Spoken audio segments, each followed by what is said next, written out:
કમોસમી વરસાદથી ખેતરોમાં થયેલા નુકસાનીનો તાગ મેળવતા છોટાઉદેપુર જિલ્લા કલેક્ટર ગાર્ગી જૈન.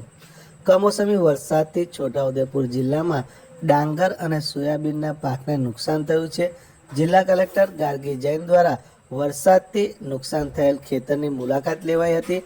તેઓએ ખેતરમાં ઊભા પાકને થયેલા નુકસાન અંગે ખેડૂતો સાથે સીધો સંવાદ કરી તેમની રજૂઆતો સાંભળી હતી. નોંધનીય છે કે આ વર્ષે છોટાઉદેપુર જિલ્લામાં 22,300 હેક્ટરમાં ડાંગર અને 23,523 હેક્ટરમાં ખેડૂતો દ્વારા સોયાબીનનું વાવેતર કરવામાં આવ્યું છે.